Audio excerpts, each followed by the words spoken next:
I missed you. I did. I missed you. I don't know. You could not have missed me because of Tommy Pigott. Thank you for taking care of him, being nice the first day and not so much the next day. But thank you, Tommy. Great job. I'm very, very proud and honored that you were standing up here. Thank you. I appreciate it. Thank you, everyone, for being here. Welcome aboard. Daphne smiling. That's a good sign. But she's always smiling. That might be a bad sign. We do, of course, have a statement and a few announcements here. And thank you again all for being here. We condemn the heinous murder of 2 staff members from the Israeli embassy in Washington, D.C. last night. Every day we talk about in this room the aftermath of one of the most obscene attacks on Jews in history. The October 7th massacre was a reminder to the world that Jew hatred and murder is the hallmark of terrorists and monsters around the world. The envy feeding this hate is thousands of years old. It is now the 21st century, and it is time for the barbarity to end. While this obscenity happened in Washington, D.C., we have a president and a Secretary of State that recognize the importance of saying, enough is enough, and genuinely, never again. There is a reason why we stand in solidarity with Israel. There is a reason why we stand with our partners at the Israeli embassy. And there is a reason why we stand with the Jewish people here in the United States and around the world. Because America has a history of not allowing the monsters among us to destroy life, the future, and everything that matters.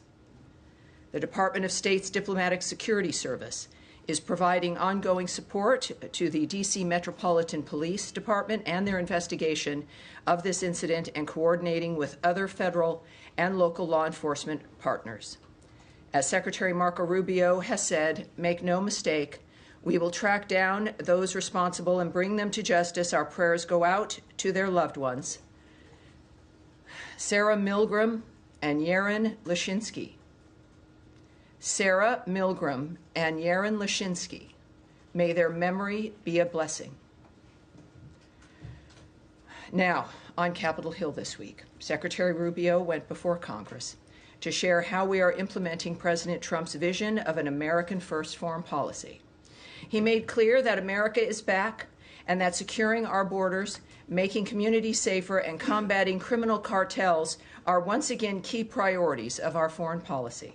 He also explained how the fiscal year 2026 budget request for the Department of State will enable the department to deliver on President Trump's foreign policy agenda that makes America safer, stronger, and more prosperous. The budget request in the State Department's reorganization will ensure our ability to respond to the challenges of the 21st century on behalf of the American people. And now finally, ahead of Memorial Day, which I know we're all looking forward to, I want to recognize and honor the Americans who gave their lives to defend our freedom. Their bravery, service, and sacrifice represent the very best of America. The heroes of this country would have preferred long, enjoyable, quiet lives, but instead they answered the call when we needed them the most. Every day that we simply enjoy is due to the sacrifice of the men and women who died on the field. We will never forget those who've given all to defend our country, our way of life, and the American people. God bless all who have served and are serving our nation. And now, ready for your questions? Daphne, yes, ma'am. Following the shooting last night, are U.S. embassies on any sort of special alert or thinking about any change in posture? I can't speak to security measures that are being implemented or being discussed or decided upon. What I did note in my topper is that, in fact, we are working certainly with the D.C. Metropolitan Police and the security of this building, of American diplomats, of diplomats throughout this city, is of paramount importance to the United States of America. We act on that every single day, and certainly we're continuing to do that today and in the days that come as well. And has Secretary Rubio had any conversations with Israeli officials or the Israeli ambassador today? I can't remark on the specifics of any conversations that have been had, but I know that, of course, you've seen his messages, the tweets, and of course we will hear, no doubt, again soon about the nature of what's transpiring. But I can tell you that He is, as all of us are, is heartbroken. We're all affected by this. It is something we deal with, in a sense, of course, every day. This administration, the Secretary's work, the President's work, and often I don't know how they do it. I have maybe 40, 45 minutes with you guys twice a week, and these are issues that are existential all the time. And I know that, again, my work is made easier because I know the people running this country care about life and about the condition of our lives. And so that's the most I can say, separate from certainly specifics of who they're speaking with. All right. Yes, Andrea Mitchell. Hi, thank you very much. A couple of questions about South Africa and also, if you don't mind. In South Africa, the State Department is empowered legally with deciding when a genocide exists. Has there been an investigation that supports any such contention? Because there is no credible evidence from any authority on the ground there, in their government, in NGOs, or elsewhere that we can find to support an allegation of genocide, that white farmers are at all as disadvantaged as the crime wave there that is a problem against blacks in much greater numbers, and proportionally even in greater numbers than whites. The fact checkers have shown that the white crosses were put up as a protest against the criminal movement and against the death of the farmers. The crosses and the burial were all part of a protest against the criminality, not as described. So what information was given to the White House, if any, by the State Department, by the experts in the field, to support what was described as an ambush widely around the world of a South African visitor who had a celebrated background as a leader of a biracial government and someone who was jailed with Mandela and who has been one of the civic leaders of a new South Africa, as troubled as their history has been and as troubled as their current situation is? Well, I would say that, as we all knew, of course, the President has been very vocal about his concern about the violence, the nature of what's been transpiring in South Africa. The President did not come to the United States of America unaware of the position and the posture of the President and of the Secretary of State and of his administration. So I would argue against very much that there was some kind of an ambush. South Africa also has been facing a dynamic where there's been regular criticism, ranging from not just the collapse in some ways when it comes to the violence in civil society, but then the referral of Israel with the ICJ for the issues of genocide while ignoring Hamas, cozying up to Iran, the general choices that they've made. In the meantime, also, of passing a law that has allowed them to take property, to possess property of white Afrikaner farmers with no reason. One element is equity. And so when you're passing laws like that target a group, ostensibly sending a message to the population that these people have a price to pay, there's something that they need to be doing, that they deserve to have their land taken, combined with the chance of kill the Boer, the massive rallies where encouragement of violence is prevalent and is at the core of it, in addition to the associations South Africa and its president have chosen to make, like with Iran and their actions against Israel, it creates a picture that is worthwhile having a conversation in the Oval Office. And that is, I think, it is the transparency of the president, certainly both leaders aware of what the concerns have been and what the arguments have been. So I don't think President Ramaphosa was somehow surprised or shocked at the fact that we have an honest man who's in the White House who's spoken and continued to speak about violence and the trajectory of South Africa. Well, what I'm just suggesting is that the facts matter with the credibility of the president, and that as it was explained in the Oval Office, and it has been explained elsewhere, that is a minority party, a protest party that is legally permissible, but that the white agricultural minister said in the Oval Office, that's why we joined the coalition, to make sure that they didn't get into the parliament, that they don't have power. They've been, they've been opposed. In the nature of the weeds of something like that, where that individual, you saw also the larger video of the thousands and thousands of individuals in a stadium framework. And I think that what Americans in the world and what South Africans see is a movement and an attitude that is not only not punished, but reinforced, but Andrea, reinforced with a law that says, oh, those people that you're calling to have be killed, yeah, let's take their land. Who does that? Who does that in the midst of that environment? And I think that when we think about, I'm not certainly going to get ahead of the president. President Trump is someone that the world knows, says what he thinks and acts on what he thinks. But I think that it was very clear, and he's been clear, as has the secretary, about the problems with South Africa, the nature of the signals it sends, the quality or lack thereof of life, the fact that we have taken in refugees, very basic standard of looking for asylum. They've met that standard, and it's more than just complaining. It is about acting and finding an element where we can make a difference for those people. Taking of the land, first of all, it's with judicial review when it has happened. It's not. Now, let me correct you right there, Andrea, and then I'm going to move on. This particular law they tout has not even been implemented yet. That's correct. So it's not about judicial review. The law, if you have a judicial review of a law that says there is no standard, well, then you'll have judicial review of no standard. But they have not taken the land. But this, and it is in part, I would argue, because of the global attention that has been placed on them because of President Donald Trump's attitude, his comments, and bringing attention to that framework in general. That is why that hasn't been acted on. And we'll move on. No, but I think I've been clear. Yes, Matt, I think you have probably something to say. Tammy, let me just... Andrea, you've had 4 questions. I've answered them. You've asked in depth. We are going to move on. Yes, sir. I'm sure others might have the same sort of question. Thanks. Yes, sir. Thanks, Tammy. 2, I think, should be quick ones on sanctions. One, can you just explain the discrepancy or apparent discrepancy between what Secretary Rubio tweeted last night on Venezuela sanctions and what Special Envoy Grinnell said?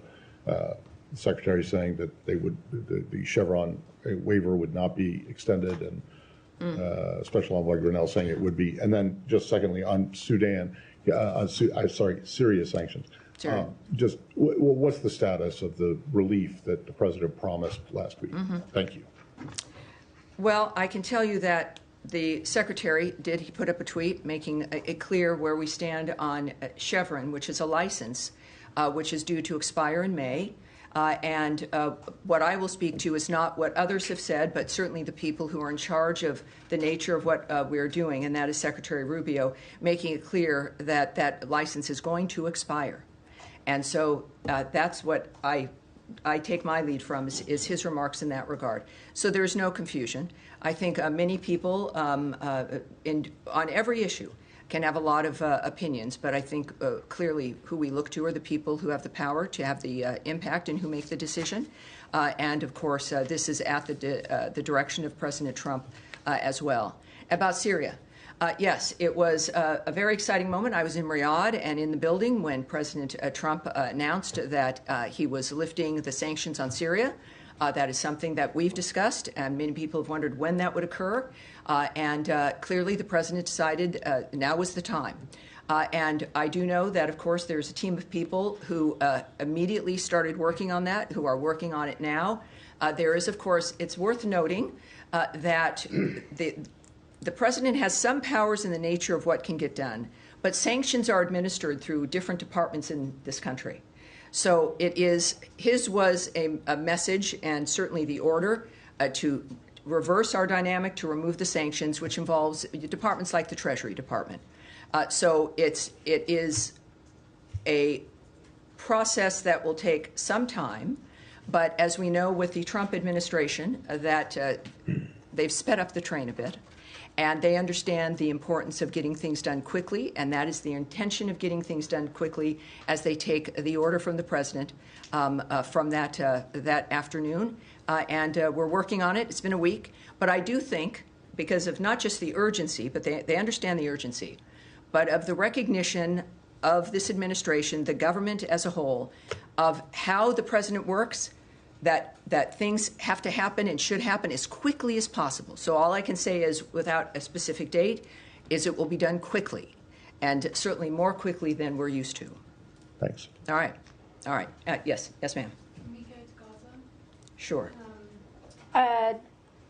Secretary Rubio said in one of his hearings on the Hill that he had met with the World Food Programme in Rome. I just want to get clarity on whether this means that the current U.S. policy is for the UN's leading food organization is like that they will remain the main food provider for Gaza, hence his meeting with them, or whether that... You're reading an awful lot into a meeting. It would be good to that get you've heard more about. detail on it. Sure. Given there's a lot of reporting on heated conversations between humanitarian aid organizations, Sure. discussion over this new Gaza Humanitarian Foundation, and I've got one more after that. Sure. Well, Secretary Rubio visited with Cindy McCain, who leads that program. And he doesn't visit personally to shut something down. It was, from what I know, a very good meeting. I cannot share the details with you, as you might imagine. But I think that regularly we should view the nature, and certainly after the rhetoric the Secretary has used and the actions that the State Department has implemented when it comes to our continuing commitment to life-saving aid around the world, and certainly food aid, is that I would have expected, since her office is in our embassy at the Holy See, that is a meeting that should have taken place and did take place. And I'm looking forward to the nature of that kind of a conversation and what can come from it. And we'll see. But it was that entire visit was very good. I think very certainly we went to the inaugural mass with the Pope. But overall, it was a recognition and a commitment, seeing this from the Secretary, being there as he is a practicing Catholic, but also knowing how each part of his work mattered and also was implemented on that trip. The nature of what the importance of Italy, the importance of the Vatican, the importance of faith, and the nature of his work in the process. And of course, that meeting was part of that work. So it's just part of looking at options? I'm not going to speculate or guess. I'm a little psychic, but not enough for that to answer that specifically. A little psychic, you know. So what can you? Well, nothing you want to know. But it's I would don't speculate on that. But I do think because of the speed in which we work, we will all see the intention of the Secretary, the nature of what's happening with the World Food Program, and under certainly the leadership of Cindy McCain and what her intentions are as well. So Okay, we're just looking forward to it. quickly So you had some more. You had Sudan. Just one on Gaza Yeah, as well. well, Gaza, This, yes. Gaza Humanitarian Foundation. Sure. There's reporting about private security that would be used for this new foundation. I just want to understand if this administration is okay with private security personnel for a foundation like that, presumably of which they'll be armed, going into Gaza, and presumably some of the personnel for that private security would be American citizens. Just want to understand. Well, presumably, what the watch out when you stance use is the on- word presumably. Watch out. I mean, looking at other private security firms and what they do, and some of Well, us you know, work I with think them. that, yes, it's good that you're concerned about security. We all are. And that's been one of the problems we've had with Gaza, is the ability to move food aid and medical aid through an arena that is not thinking as you think. They are not concerned about safety. It is about terrorists who've been keeping food aid and medical aid from the people of Gaza, and that has impacted our ability to move all that aid, the aid that we've wanted to move through, that we would do only when it was safe to do so. So our concern has been constantly about safety and what we could achieve in that environment. That's the point of ceasefires, is to have safety. So I would, with that being a standard, that we will support having things move in if it can be safe, that having a security service is important. I think we all would agree. I won't get into the details of how it's being managed, but because that's the Gaza Humanitarian Foundation, which is private and operates on its own. But clearly, when it comes to what one of our core elements was, which is that we support all of this, if it can be moved in safely and securely and without falling into the hands of terrorists and the people who are causing death and destruction in that area.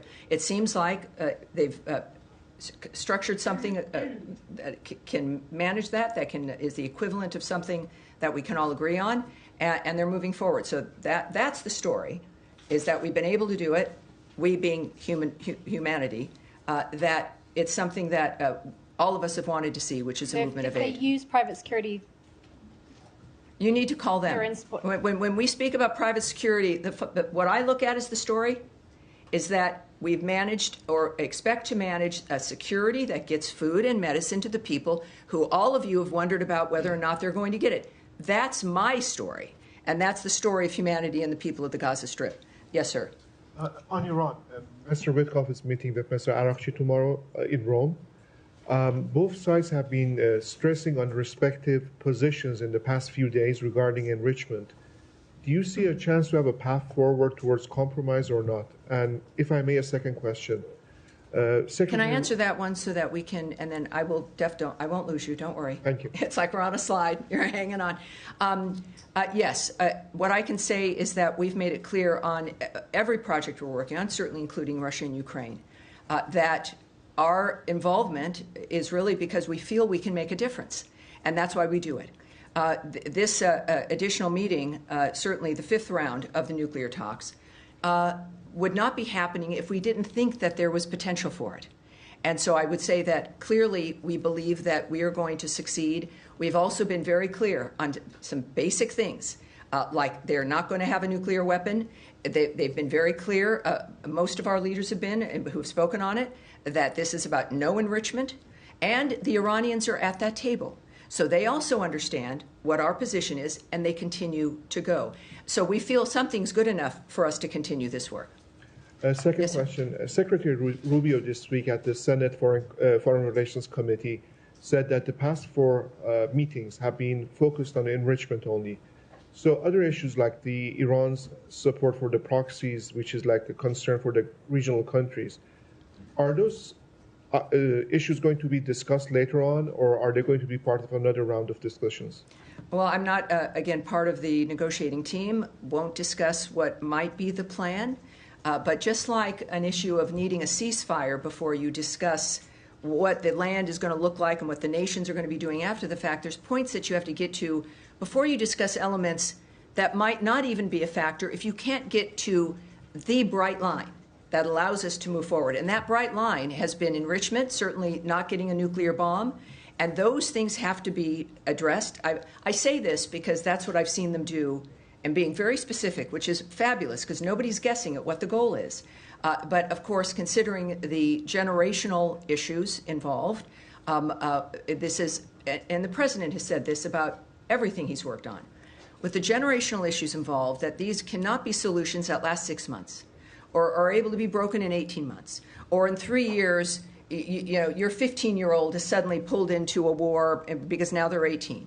That these have got to be enduring, fundamentally changing arrangements that only Donald Trump can bring because of the nature of his attitude, his vision, and because of the support of the American people understanding that this was a factor. So I would say, well, I'm not going to go on from that. I think that'll be it. Yes, but yes, go ahead. Hi there. The U.S. sent some migrants to Djibouti, and I'm wondering, are you in negotiations with Djibouti to accept these people, or are you still trying to get them to South Sudan, who say they won't take third country nationals?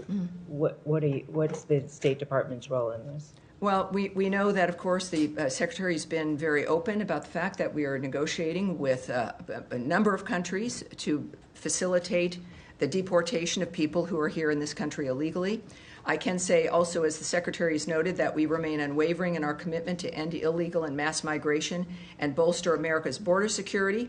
I won't discuss the diplomatic conversations, which clearly is part of this framework, with specific countries here. I would also point you to Caroline Leavitt's remarks the hour before my briefing here, where she noted a court order required the flight to go to Djibouti, and I know the White House has more details on the framework involving that. we're currently just in the sense of handling this in an immigration posture. Certainly, it is a reflection of our continued attitude and position, and I don't think that this situation is certainly in the courts, which I can't remark on, but we're familiar with having to make our arguments in a variety of arenas, and this is one of those times. And but I know Caroline had more specifics. In South Sudan, there was a dispute before with them for not taking somebody, and you guys stopped issuing visas. Has that been resolved? Yeah, the visa situation remains the same. Yes, we reacted in that regard because they had confirmed that this one particular person was a citizen, prepared to take him back, and then that did not happen at the last moment. And so our response was, when you're having a diplomatic negotiation with a country, you're going to respond to certain situations. We can say that in the midst of that, in the aftermath, our posture on visas and all of that has not changed. And we've noted, of course, regularly that we monitor their behavior, their attitudes, which, of course, continues to matter to us. But we also are currently accepting certain diplomatic and official visa applications, and if eligibility is determined in that regard. And we do that, as always, on a case-by-case basis. So at this point, I have nothing more to report on that, except that it is still in place. Yes? Can I just ask a quick follow-up on Iran? Two Iranian sources told my colleague Fred Pleiken, who's currently in Tehran, that they are concerned about the sincerity of the United States heading into this next round of nuclear talks, and they think Trump is steering the conversation towards deadlock. Obviously, the administration has said that they want an Iran nuclear deal, but is there anything you can shed light on in terms of the dialogue between the two sides that might be causing unnamed Iranian sources to tell us this? Unnamed Iranian sources? No, it's not. That doesn't interest me. It's gossip at that rate. Certainly when we have, and we've said repeatedly, to not discuss this in the media because it makes things harder. Everybody has an interest in all of our negotiations doing well. Some people don't have an interest in that. And that's where you get unnamed sources from, I don't know if there's an Iranian National Enquirer, maybe there is, but that's not something that I'm going to take seriously. What is the story and what matters is that everyone is at the table in Rome. And what is the intention of Steve Witkoff going into the talks? Well, it's very clear what I've also just said a little earlier, and we've said in multiple briefings. The goal is to end the inability for them to have a nuclear weapon, to change and end the enrichment of their nuclear program and the intentions of that nuclear program. So it's a significant structural change in what Iran thinks it's going to be doing. And that's the negotiations. I think they've been very clear about what the intentions are. And just one follow-up on a different topic, but this is just coming out now from... not another one. Homeland Security. No, don't Not worry. another one. Not like last time. Okay, good. But Homeland Security Secretary Kristi Noem says that DHS is now terminating Harvard's ability to allow any foreign students to enroll in the university, saying in a statement that the administration is holding Harvard accountable for fostering violence, anti-Semitism, and coordinating with the Chinese Communist Party. This is obviously a program that isn't run out of the State Department, but some of these J-1 visas are issued by the State Department. So can you shed some light on this decision by the administration? We've seen those reports, and we're looking at them, and I can't answer that immediately, but as soon as we might have an answer, I can get it to you. I'm sure that when we get our answer, we'll get it to everybody. But so I've seen those reports, and I would also refer you, of course, to DHS and to Secretary Noem, who might have more details and more answers for you. Saeed, nice to see you again. I hope it's nice to see you. I appreciate it. Okay. Yes, sir.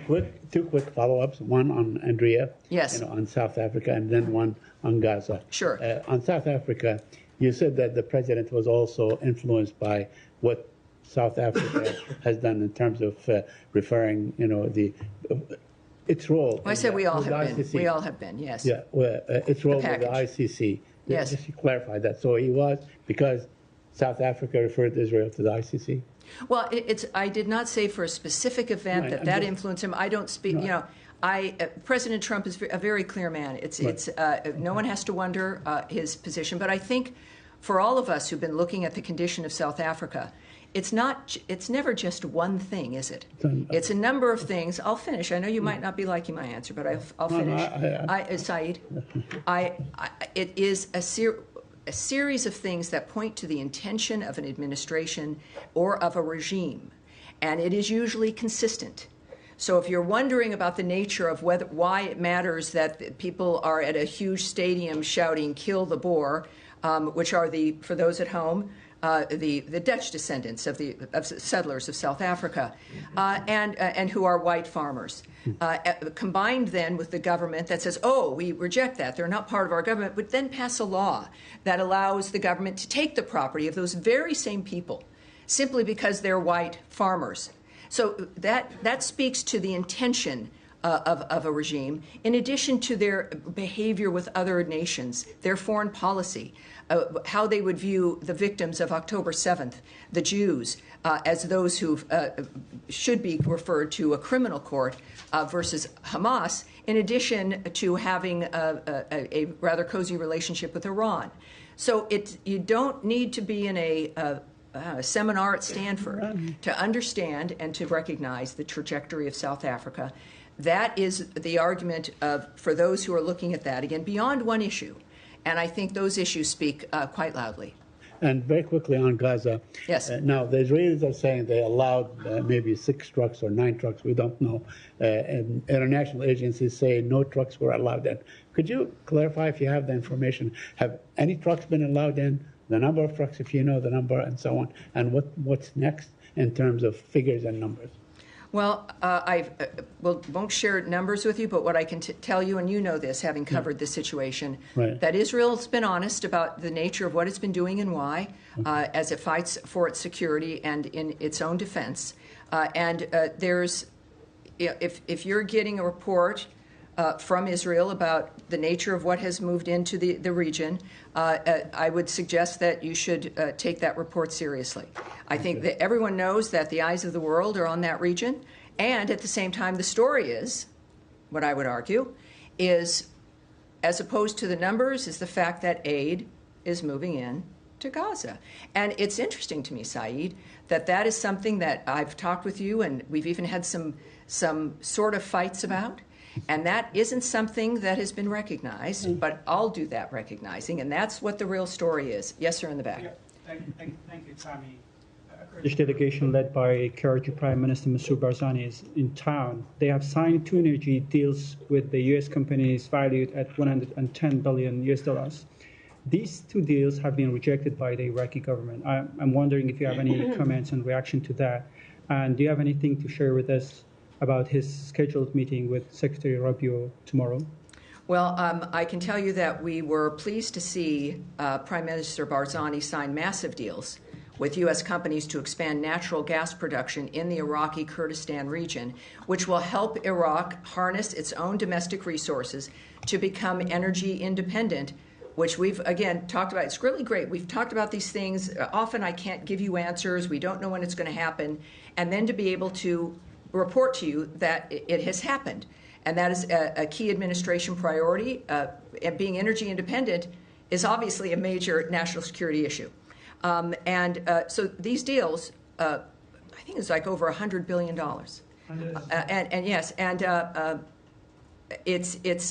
That's what we've all been working for. So we support these deals, and we have encouraged Baghdad and Erbil to work together to get gas production to commence as soon as possible. At the same time, we have, of course, the declaration that these are null and void, right? Yeah. Now, this is the kind of shenanigans that can be a problem. But we also know that, I'll give you a sense of our relationship with Kurdistan. The Kurdistan Regional Government Prime Minister and his visit to the United States signals our desire to strengthen the U.S. relationship with the Iraqi Kurdistan region. And as you've noted, Secretary Rubio will meet with KRG Prime Minister Barzani to discuss expanding trade and investment between the United States and the Iraqi Kurdistan region.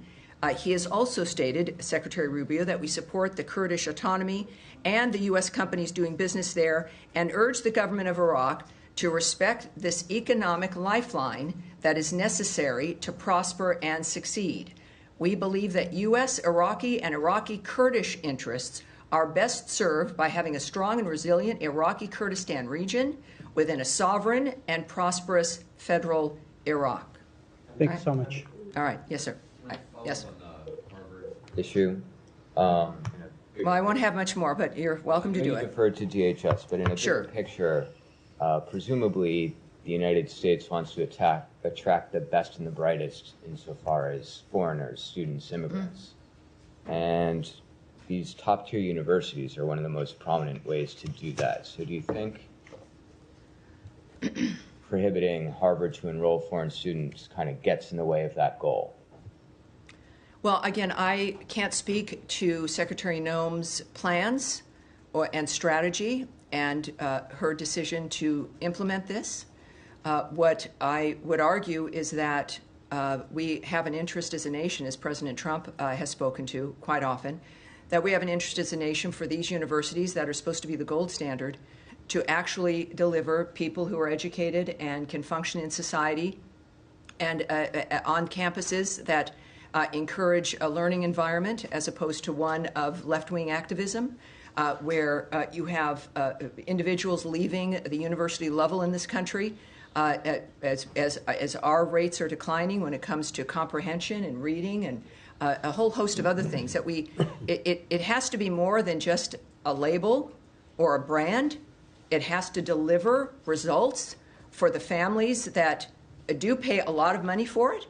And I think that there's a point, as you've seen, I think it's obvious from the Trump administration, with the federal money that flows into those coffers and the nature of the kind of talent. You can speak about foreign talent. Let's speak about American talent. You've got a wonderful kid who's done very, very well, and then you send them to Harvard, and a kid comes home, and you don't even recognize them. And they're definitely primed to be a fabulous left-wing activist, but they're maybe not going to be able to get a job. And so, this is a recognition and movement that universities around this country are recognizing that American families have standards. We spend money so our children can be educated in the normal function of life. And we get kids back who have not received the kind of education we expected. COVID highlighted this for many of us. But I think that this opens up a conversation, as it should, between the federal government and the universities that we rely on and have been proud of, that we deserve to be proud of them again. And if we're going to speak about who we rely on for the best and the brightest, there's plenty of American kids who also deserve to be taken seriously. And I believe that we can handle all of them properly. Yes, sir. Thanks very much. My question is on U.S.-India relations. Secretary of State Marco Rubio and President Trump both are very famous in India.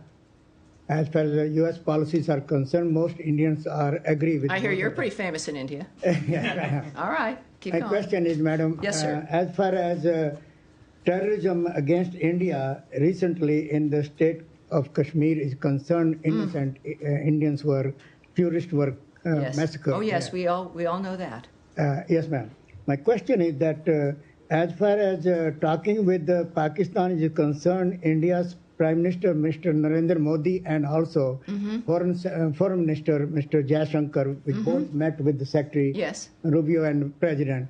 What they are saying is that as long as terrorism is continue against India, what they said by Pakistan supporters inside, that they have training centers inside Pakistan. Well, here's what I can say, Talks- and this is, and I understand your point, and what has been a generational concern about violence and terrorism in that region, certainly with the troubles between India and Pakistan, is that there is a ceasefire. Obviously, we know that we're very close to a full-scale war erupting. And what's very exciting and heartening is that America's involvement and assistance made a difference in that stopping, and a ceasefire that has continued. But of course, within that, one expects, as the world noticed again, that has not been resolved. that the potential of having these long-term problems resolved has returned, and it is an opportunity. And the good news is that, unlike some other regions, there has been a commitment to a ceasefire that makes. Oh, is that my alarm?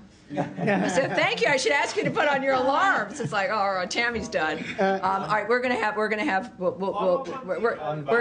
right, we'll have one more in the green jacket in the back. Yes, ma'am. Thank you, Tammy. Make sure her mic is on, just as she's in the back here. The sound here is. Two quick questions. Do you have any update on the peace deal agreement between Rwanda and the Democratic Republic of Congo, when we will see this peace deal signed? And also, can you tell us if both President Ramaphosa of South Africa and President Trump finally managed to overcome the difference, and we will see United States and South Africa working together?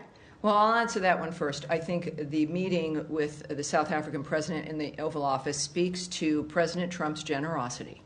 And the fact that any leader feels comfortable going to meet him, even with difficult conversations, and sometimes the problems that happen between two nations with different attitudes. So the fact that it's President Trump means, of course, there's always hope. It means, of course, there'll always be something for the future. And speaking of the DRC and Rwanda, another very good example of something that has been a generational issue, that we are, again, it's a long process, but they are taking the steps that we've asked of them to take. And that's also very promising. We can look for an update when it comes to what the new dates are and what else is expected. But what I can tell you is that continues. Another great change and dynamic. Sometimes, though, people forget and don't continue to ask, and I appreciate that you did, because there isn't any drama, because that things are changing for the better. So it causes less news, right? There's less interest. But it's worth following up as we watch these particular issues resolve, as, of course, the news is taken up by other issues. But this administration is committed across the board to peace and prosperity, and it seems the world's giving them a lot of chances to act on that. We do one more? One more. Yes, sir. My Italian friend right there. Two more. Yeah, thank you. Well, yeah, indeed, one is on about Italy. Actually, the Vatican. So I was there. Beautiful place. Beautiful place. Very moving. And there was also some conversation with Parolin, which is the Vatican Secretary of State. So, are we seeing those conversations because we also have an American Pope that can actually better deal with our president? And how close are we to actually the negotiation at the Vatican? And then I have a second question on Russia. Yes, obviously the condition of the world existed before our new Pope Leo. I'm not a Catholic, but I'm very moved by the nature of that faith, and it was just a beautiful experience to be there. But I can tell you that, of course, the plans and the conversations with the Pope himself and certainly other leaders there was important. It always would be. If you're going to be in Italy for any reason and you're the leader of the free world, the Secretary of State of the free world, you want to meet with these people. This is why they're in their positions, is for that reason. So I think that's it's not because Pope Leo is an American. However, it's pretty terrific, and it's a reminder that your commitment and your faith, and it can lead you anywhere. And so we, of course, pray for his success as he moves forward with his duties. And the rest of your question was? I have a question about Russia. I mean, not about Russia. I'm so sorry. Good. About the different approach they were seeing from this administration when it comes to diplomacy. We saw with yesterday with the South Africa, and then with the Zelensky. Well, and I think you're seeing. I would go as this will be the last answer here. Is that we're seeing different envoys, different styles, ambassadors, the Secretary of State, the President on the phone, because you have to do that when you're not simply setting up meetings every 3, 4, or 6 weeks. That you're having meetings to make specific steps and have specific progress and deadlines because you're a business person and you know what's possible, or you know humanity and you know it's possible. When he says we need to have new ideas for Gaza, as an example, he really means that for everything, for how we conduct diplomacy. The Secretary, of course, is on board with that. It's natural for him. Traditional diplomacy, going, talking, getting deliverables, making sure the relationship is active and alive. And that is how you bond, you make friends, and your relationships with other countries are better. So the Secretary operates in that fashion, but yes, there's a huge difference in that we are on, well, certainly we have now, 3.5 years? You have people who want to make a difference. It's not just having fun in an office.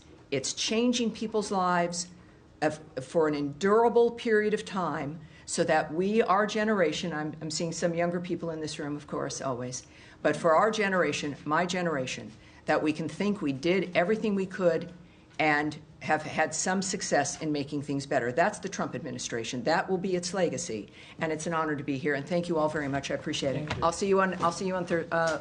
What is today? I'll see you on Tuesday. You know, the trip, it's like, oh my gosh. I thought I was waking up in a hotel today, but I wasn't. Thank you, guys. Thank you. Great to see you. Appreciate it. Oh, here comes Matt Lee.